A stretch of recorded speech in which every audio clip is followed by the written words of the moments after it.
बहुत ही खूबसूरत गांव था रामगढ़।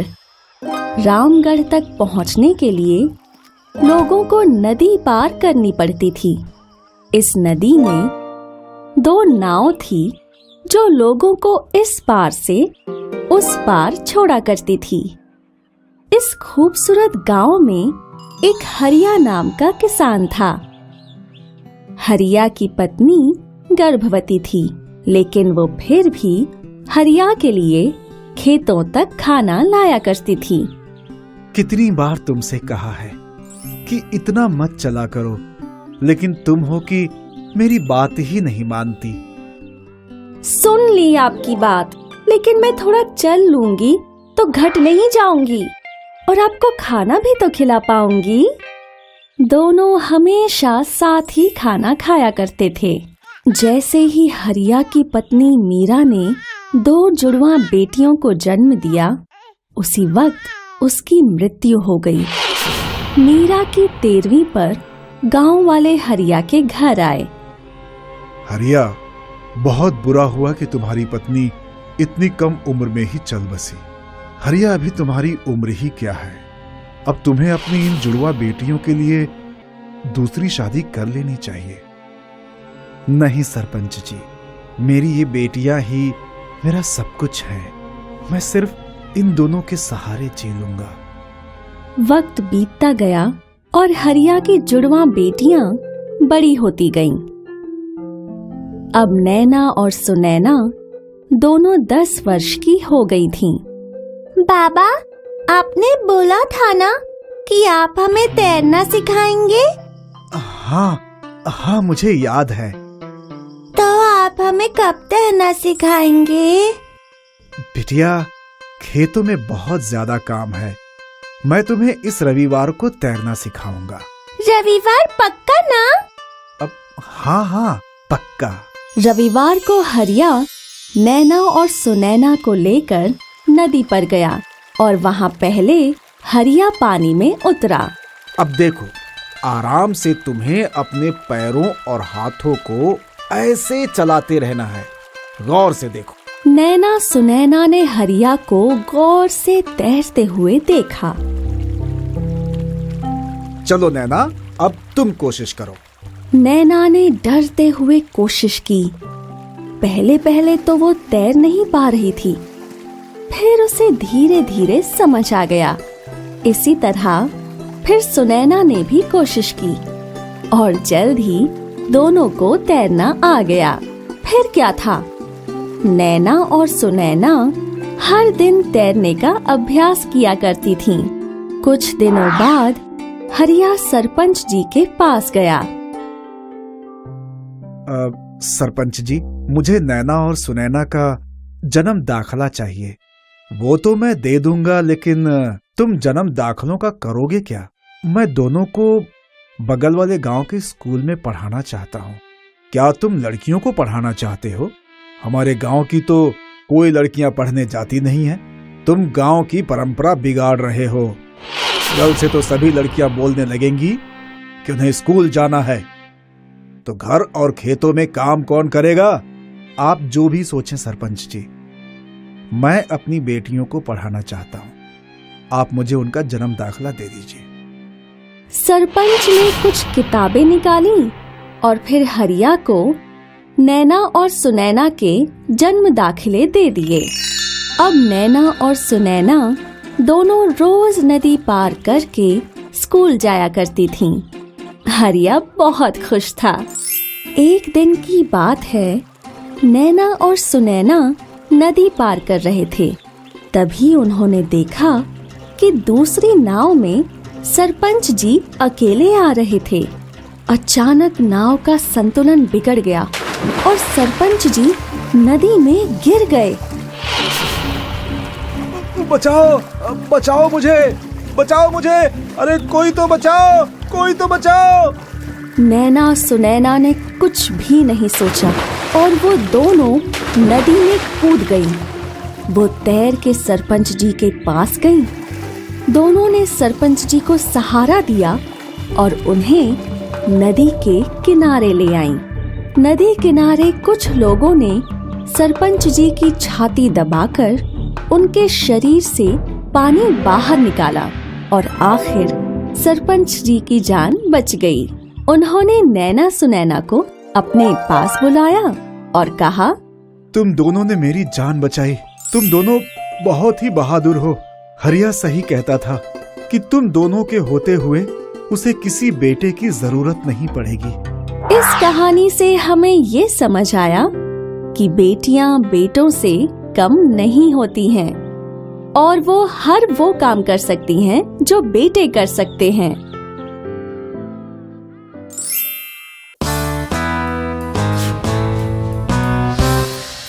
रूपा और लीला की शादी को अब 3 वर्ष हो चुके थे।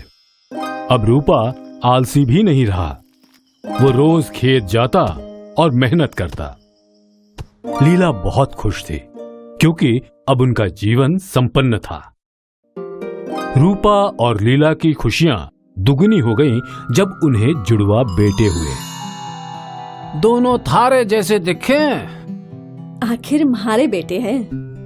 तूने कोई नाम सोचा है दोनों के लिए? मैंने सिर्फ एक के लिए ही नाम सोचा था। क्या? अर्पण। बहुत अच्छा नाम है। और दूसरे का नाम होगा दर्पण। वाह, अर्पण और दर्पण। इस बात को अब 11 वर्ष हो चुके थे और अब अर्पण और दर्पण काफी बड़े हो चुके थे। माँ, भूख लगी है। आ रही हूँ। लीला खाने की थाली लेके आई। पहले मुझे खाना दो। नहीं, मुझे। मैंने कहा ना मुझे। नहीं, मुझे दीजिए। मैं तुम दोनों को खाना ना दे रही। जब देखो दोनों लड़ते रहते हो। जुड़वा भाई हो या दुश्मन। पर माँ, पहले मैंने खाना मांगा ना। खाना कोई भी मांगे, मैं दोनों के लिए ही लाऊंगी ना। तो उसमें पहले मैं क्यों? तुम दोनों एक भी दिन चैन से नहीं रह सकते हो क्या बिना लड़े? ये लो, खाओ दोनों। और आज अगर तुम फिर झगड़े तो दोनों को खाना ना मिलेगा, समझे? माँ की डांट सुन दोनों चुपचाप खाना खाते हैं। अब लीला रूपा के लिए खाना लेके खेत आई। क्या हुआ? थारा मुंह क्यों फूला हुआ है? जैसे तन्ने कुछ पता ही ना है। वही अर्पण दर्पण। आज क्या किया छोरों ने? दोनों फिर से खाने के लिए झगड़ रहे थे। ये बोले कि पहले मन्ने दो और वो बोले पहले मन्ने। समझ नहीं आ रहा क्या होगा इन दोनों छोरों का। कोई नहीं, अभी दोनों बच्चे हैं, जल्दी समझ जाएंगे। समझ जाए तो अच्छा है। कल से उन दोनों को खेत भेज दो, या मेरी मदद भी हो जाएगी और दोनों दिन भर साथ काम करेंगे तो दोनों झगड़ा नहीं करेंगे। हाँ, ये अच्छी तरकीब है। और अगले दिन रूपा रोज की तरह खेत के लिए निकल गया। बेटा अर्पण, बेटा दर्पण। हाँ माँ, बोलिए माँ। आज से तुम दोनों बाबा के खेत में जाओगे और उनकी मदद करोगे। लेकिन माँ, अभी तो मेरी खेलने कूदने की उम्र है। थोड़ा काम कर लोगे तो कुछ घिस नहीं जाओगे और बाकी का वक्त खेल कूद करते रहना। और सुनो, इसके बाद कोई बहस नहीं होगी। दोनों आज से बाबा की मदद करने खेत में जाओगे। अर्पण दर्पण ने चुपचाप अपना खाना खत्म किया और खेत की ओर निकल पड़े। दोनों खेत पहुंचे। तो आ गए मारे राज दुलारे हैं? बाबा, क्या करना है हमको? आज हमें बैल के पैरों में नाल ठोकनी है। लेकिन क्यों? नाल बैलों के जूतों की तरह होती है, जिससे वो खेत में अच्छे से चल सके। नाल ठोकने पर बैल को दर्द नहीं होता क्या? होता है, बहुत दर्द होता है। और बैल दर्द के मारे लात भी मारता है। अरे बाप रे! मैं अकेले ये नहीं कर पाऊंगा, इसलिए मैंने तुम दोनों को यहाँ बुलाया है। बाबा, हमने कभी बैल को नहीं पकड़ा है।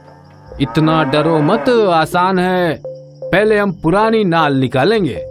अर्पण, तुम बैल के सींग पकड़ो और दर्पण, तुम पैर पकड़ो।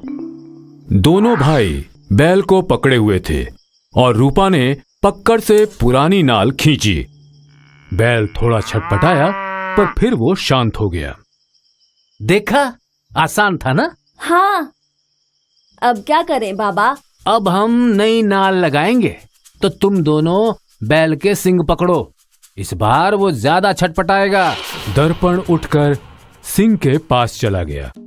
अब ध्यान से मजबूती से पकड़ो दोनों। हाँ, रूपा ने नई नाल ली और एक हथौड़ा लिया।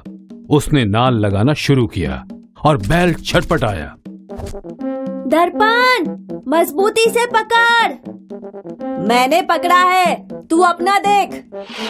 हाँ, कितनी मजबूती से पकड़ा है तूने, वो तो दिख रहा है मुझे।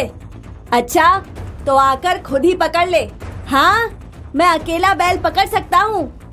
दोनों ने फिर से लड़ना शुरू कर दिया और इस चक्कर में बैल जोर से छटपटाया और उसने रूपा को लात मारी।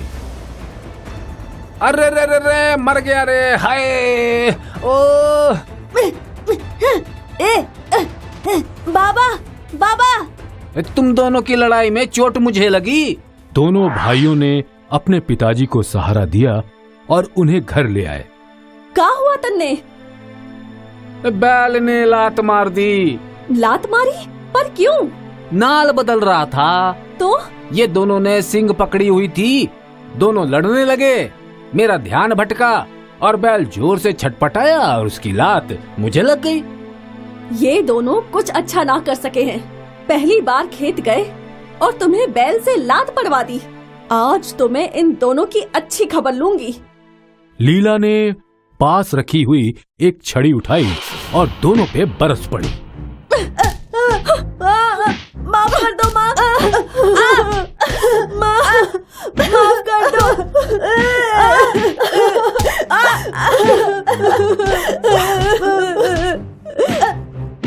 आज ना माफ करूं मैं तन्ने। जब देखो लड़ते रहते हैं। तुम्हारी वजह से आज इन्हें बैल की लात पड़ी। तुम दोनों को तो सजा मिलनी ही चाहिए। ओए बस कर, कितना मारेगी? तुम दोनों भीतर जाओ। दोनों भीतर के कमरे में चले गए।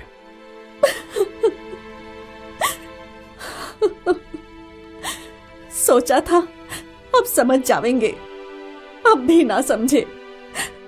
क्या करें हम इनका? रो कह रही है पगली? दोनों एक दूसरे के भाई हैं, अब इन्हें समझाना ही पड़ेगा। पर कैसे? रूपा को कुछ तरकीब सूझी और उसकी आंखों में चमक आ गई। लीला, एक काम कर, बहुत सारी लकड़ियों की एक गठरी बना और उसे रस्सी से बांधकर यहाँ ले आ। पर क्यों? तू ला तो।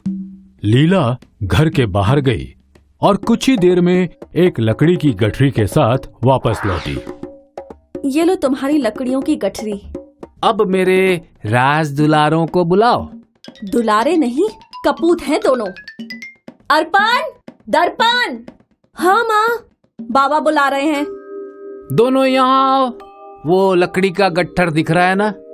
तुम दोनों में से जो भी उस लकड़ी के गट्ठर को एक साथ तोड़ेगा, मैं उसे बहुत अच्छा इनाम दूंगा। पहले मैं। नहीं, पहले मैं। लीला ने दोनों को घूर के देखा और दोनों शांत हो गए। दर्पण खुश हुआ और उसने वो गट्ठर उठाई। उसने अपनी पूरी ताकत लगाई पर कुछ नहीं हुआ। फिर उसने पैरों का भी इस्तेमाल किया, फिर भी नहीं टूटा।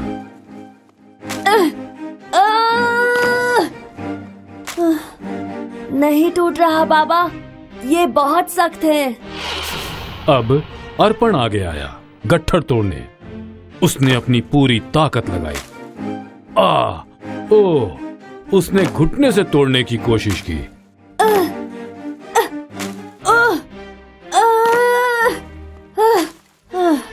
क्या हुआ? किसी से भी नहीं टूटा? चलो एक काम करो, उस गट्ठर की रस्सी खोलो और दोनों एक एक लकड़ी उठाओ। अब इसे तोड़ो। दोनों ने बड़ी आसानी से वो लकड़ी तोड़ दी और दोनों खुश हुए। देखा, एक लकड़ी तुमने कितनी आसानी से तोड़ दी और गट्ठर तुम दोनों भी ना तोड़ पाए। तुम दोनों भी इन लकड़ियों की तरह हो। अगर अकेले हो तो कोई भी तुम्हें तोड़ सकता है, लेकिन अगर साथ हो तो तुम एक गट्ठर हो जिसे तोड़ना बहुत मुश्किल है। हाँ हाँ, समझ गए बाबा। अब से हम पहले मैं नहीं करेंगे और ना ही किसी चीज के लिए झगड़ेंगे। बाबा, हमें माफ कर दीजिए।